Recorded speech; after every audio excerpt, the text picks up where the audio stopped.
Alright, so it's kind of dark because I'm sitting in my car waiting for my shuttle to work.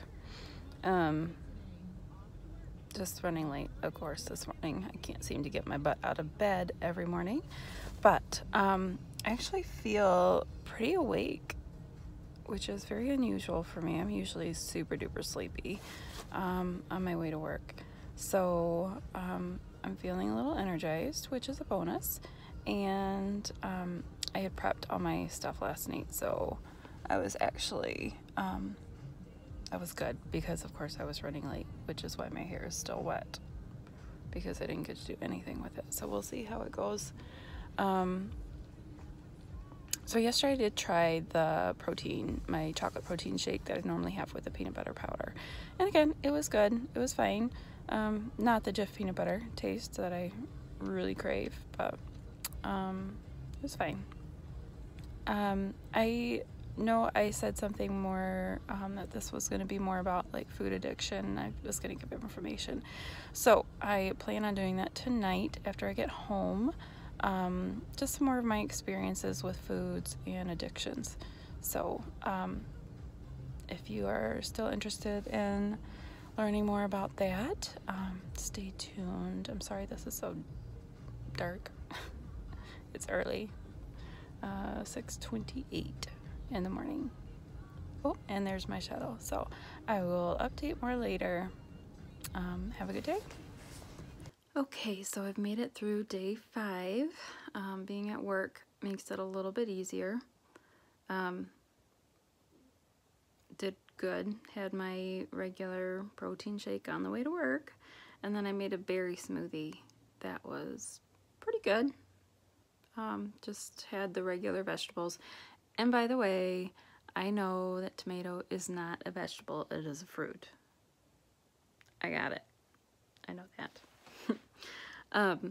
Anyway, so I have my usual 4 vegetables and 1 fruit, or 3 vegetables and 1 fruit. And then I did strawberries, blueberries, and raspberries. A little too many raspberries. Not a huge raspberry fan. I like them in a little bit, but I should have put more strawberries and blueberries in. Lesson learned. Next time. And then for dinner, I made another chocolate peanut butter shake. Only I used the real peanut butter, and that hit the spot. I looked. It was only 8 grams of carbs and per serving, and that was worth it to me, to have the real taste. And it's not throwing me into anything, any kind of cravings or anything, so I think it's been alright. And then of course my usual chicken broth that I'm sipping on. So I had said I was going to give some more information on what food addiction is. I found a really good description of what exactly food addiction is, because it's different than regular eating disorders like anorexia and bulimia. It's a true addiction. So the website I got it from is eatingdisordershope.com, and I'll just read it because I didn't memorize it or anything. So it says, food addiction can be defined as a constant obsession with what to eat, when to eat, and how to obtain more food.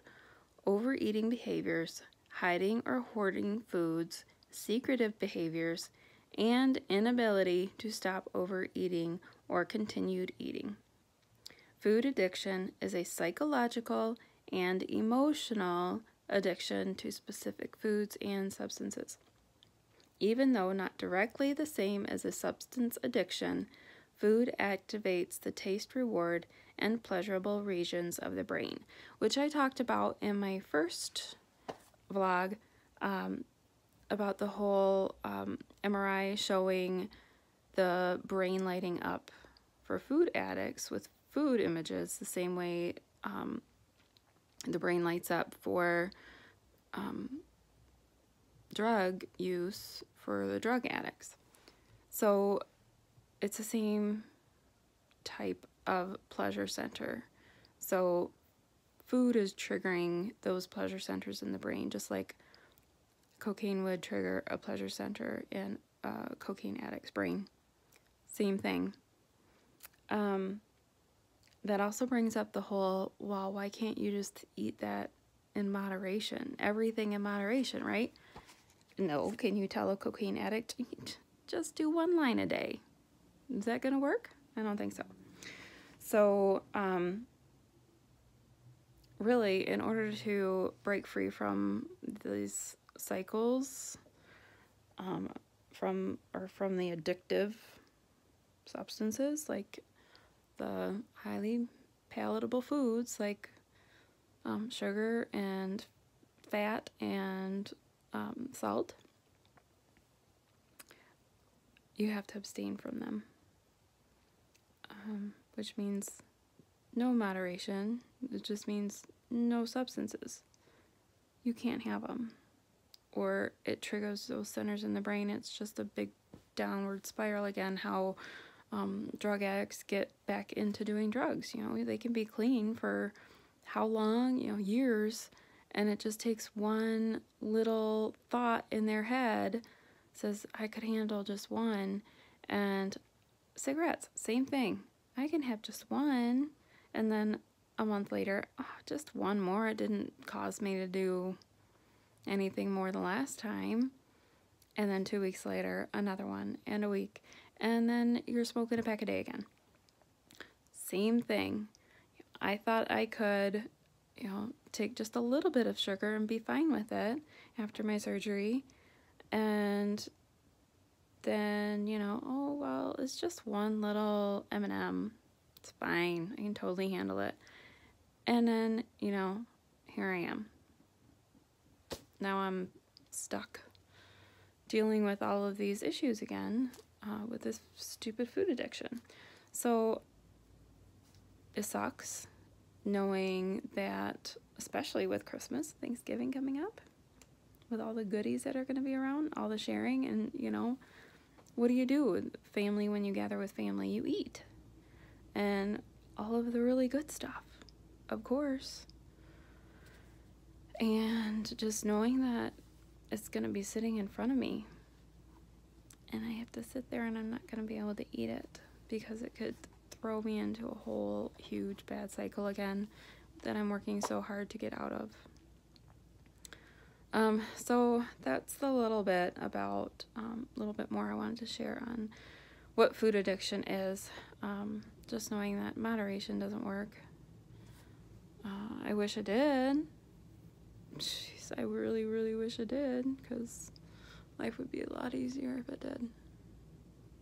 But unfortunately, I am an addict. And also, unfortunately, it's a drug that is put in everybody's faces all the time, every day, multiple times a day, and even worse around the holidays. And then you get weird looks and weird questions about, oh, why can't you have that? And you either just lie and say like, oh, well, I'm allergic to such and such, or you have to tell them the truth.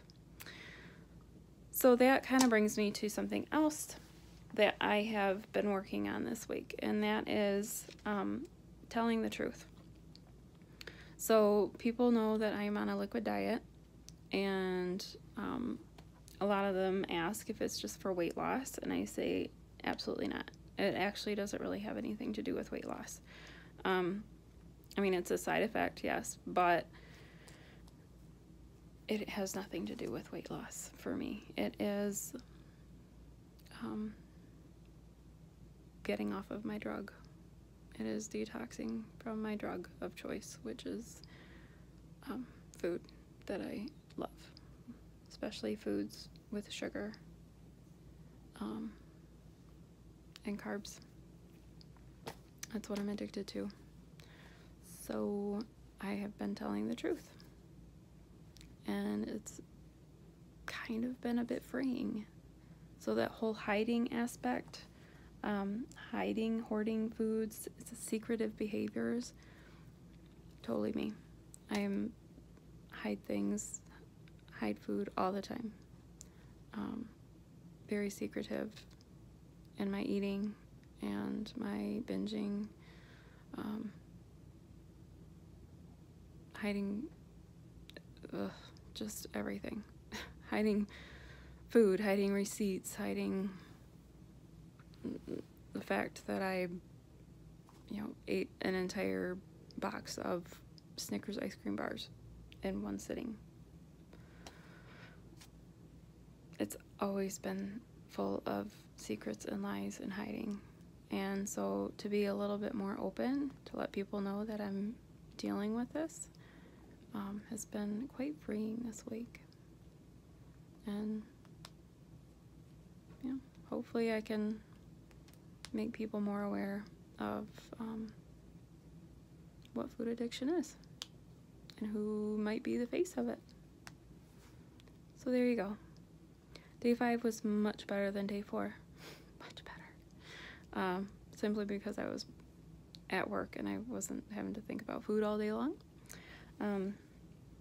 Tomorrow starts Halloween ventures.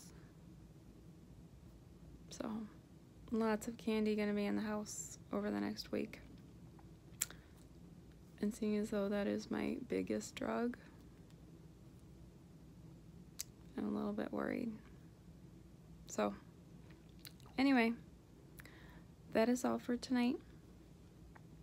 Have a good night. And on to day 6. Good night.